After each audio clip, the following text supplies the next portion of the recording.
Assalamualaikum warahmatullahi wabarakatuh.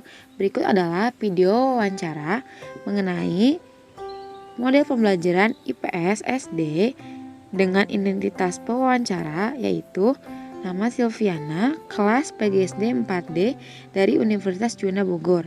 Dengan narasumber yaitu nama guru Ika Wijayanti, wali kelas 4 SD, tempat mengajar di SD IT Al-Alif Ciawi Bogor. Selanjutnya ada tujuan wawancara. Tujuan wawancara yang pertama yaitu untuk memenuhi tugas proyek UAS model IPS. Yang kedua agar dapat mengetahui berbagai model yang digunakan dalam pembelajaran IPS di SD. Yang ketiga agar dapat memperoleh pengetahuan terkait model pembelajaran IPS yang digunakan saat di kelas. Yang keempat agar dapat menganalisis dan melakukan perbandingan dari berbagai model yang tepat untuk digunakan di kelas. Yang kelima agar dapat mengetahui contoh implementasi model pembelajaran yang digunakan saat pembelajaran di kelas. Yang keenam, untuk mengetahui instrumen penilaian pembelajaran IPS SD yang digunakan. Dan yang terakhir adalah untuk mengetahui kelebihan dan kekurangan dari model yang digunakan di kelas. Berikut adalah dokumentasi dan video kegiatan wawancara. Assalamualaikum warahmatullahi wabarakatuh. Sebelumnya izin memperkenalkan diri dulu ya. Nama saya Silviana dari PGSD Universitas Juanda Bogor. Mohon izin untuk mewawancara Ibu ya. Boleh Ibu tolong perkenalkan nama dan wali kelas berapa dan mengajar di mana? Silakan Bu. Baik, nah perkenalkan nama saya Ika Wijayanti. Saya mengajar di kelas 4A di sekolah SD Alif. Baik Ibu. Langsung ini aja ya. Saya mau minta izin untuk mewawancara Ibu ya. Terkait model pembelajaran Ibu saat mengajar di kelas. Ibu apakah di kelas 4 Ibu mengajar materi IPS, Bu? Ya, saya mengajar IPS di kelas 4. Ya. Biasanya model apa yang biasa Ibu pakai saat di kelas, Bu? Saat di kelas biasanya model yang digunakan yaitu model pembelajaran tematik terpadu. Biasanya saya mengajar, misalnya mengaitkan pembelajaran dengan lingkungan sekitar. Oh gitu ya Bu ya. Contohnya tuh kayak bagaimana Bu? Lingkungan sekitar itu. Contohnya misalnya kalau di kelas 4 itu ada materi mengenai kelestarian lingkungan ya. Nanti dihubungkan dengan lingkungan, anak-anak bisa melihat melihat lingkungan nih.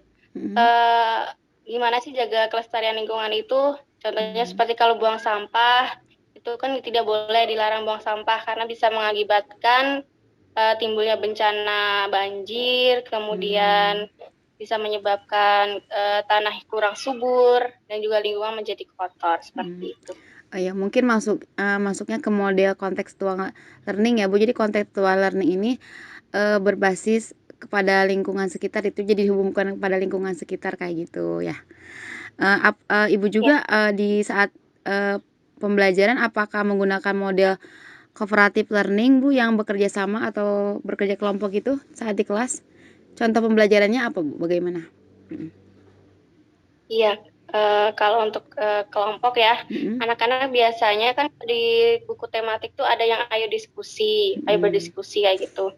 Nah, biasanya nanti anak-anak berkelompok misalnya 2 orang atau 3 orang nanti memecahkan masalah yang ada gitu. Misalnya masalah di kelas 4A itu ada pembahasan mengenai sumber energi. Nanti anak-anak itu berkelompok mengamati sumber energi apa aja sih yang ada di daerah tempat tinggalnya, kemudian mereka diskusi. Misalnya contohnya sumber daya energi yang ada di daerahnya air. Nah, kegunaannya apa aja? Iya. Kalau untuk model service learning, apa pernah Ibu juga pakai Bu di kelas? Jadi service learning itu kayak kegiatan sosial gitu Bu. Untuk kelas SD, sekolah SD ya? Itu Ya. belum pernah. Belum pernah ya. Kalau untuk contoh pembelajaran kan kemarin tuh pernah sempat pandemi ya Bu ya. Ibu sendiri pernah mencoba pembelajaran e-learning. Contoh pembelajarannya seperti apa? karena pandemi kemarin ya kita online itu biasanya menggunakan Zoom meeting dan juga WA group. Dan juga untuk evaluasi biasanya bisa lewat WA group, pengumpulan tugasnya berupa foto dan juga di Google Form seperti itu. Oh ya, jadi dari berbagai model yang Ibu terapkan ya saat pembelajaran kelas, menurut Ibu sendiri model seperti apa yang paling tepat dan membuat anak itu terlihat antusias gitu saat mengikuti pembelajaran, Bu? Menurut saya sih model pembelajaran yang menarik ya, kayak game, kemudian comparative learning yang akan membuat anak itu jadi aktif gitu, jadi seru, nggak bosen. Berkelompok ya Bu ya? Iya, berkelompok juga, kerjasama, diskusi. Menurut Ibu sendiri, dari berbagai model yang Ibu terapkan, apa sih kekurangan dan kelebihannya gitu dari model yang Ibu pakai selama ini? Ada tadi kooperatif ya? Iya, contohnya tadi model itu ya pembelajaran cooperative learning ya. Biasanya kelasnya jadi lebih hidup, kemudian anak-anak aktif bertanya seperti itu. Dan untuk kekurangannya sendiri mungkin karena memerlukan banyak media dan juga kreativitas ya.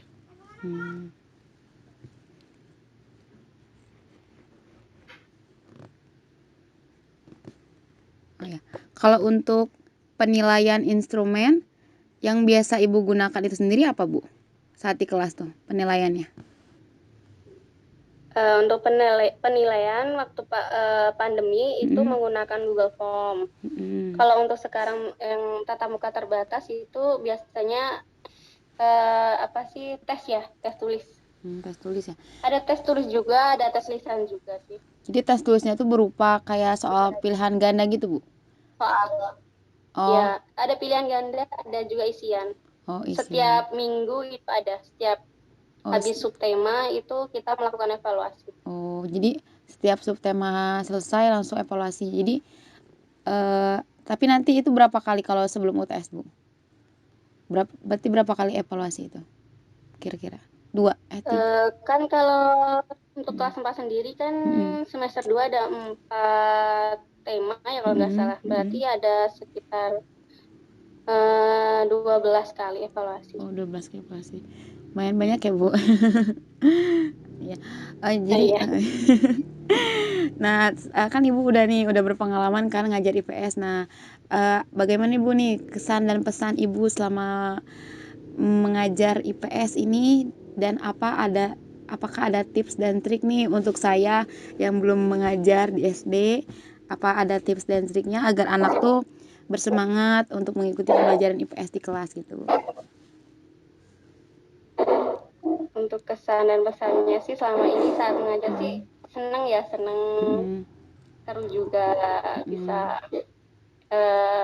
Kemudian untuk tips dan triknya mungkin kita itu harus mengenal setiap karakter siswa ya, karena setiap siswa itu memiliki karakter yang berbeda-beda, dan juga saat pembelajaran mungkin kita harus lebih kreatif dalam menyediakan media pembelajaran ya, agar anak-anak itu bisa aktif di dalam kelas. Seperti itu.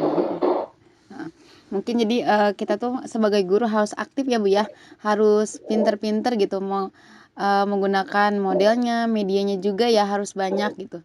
Mungkin lebih kreatif gitu supaya kelasnya tuh seru dan menyenangkan gitu ya.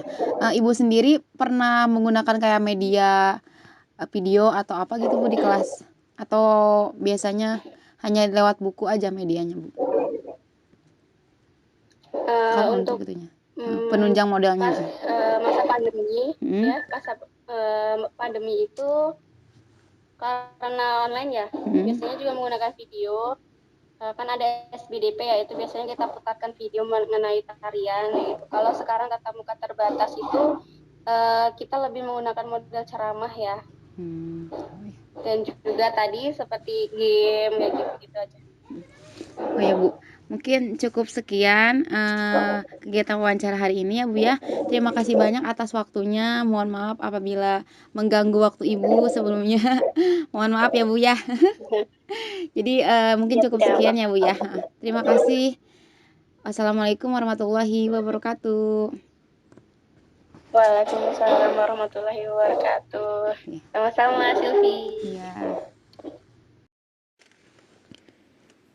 Simpulan dari kegiatan wawancara sebagai berikut. Dalam kegiatan wawancara ini, narasumber telah banyak menerapkan model pembelajaran yang berbeda. Hanya saja, cenderung lebih banyak menggunakan metode dan teknik ceramah. Namun untuk pembelajaran yang paling tepat untuk pembelajaran IPS, menurut narasumber yaitu dengan menggunakan model games dan cooperative learning. Karena pembelajaran menjadi lebih seru dan menyenangkan. Dalam mengajar di kelas, apapun modelnya, kita harus mengenal setiap karakter siswa karena setiap siswa itu berbeda. Selain itu juga dalam mengajar harus lebih kreatif seperti menyiapkan media pembelajaran yang bervariasi yang dapat menarik minat siswa agar siswa aktif dan semangat belajar di kelas.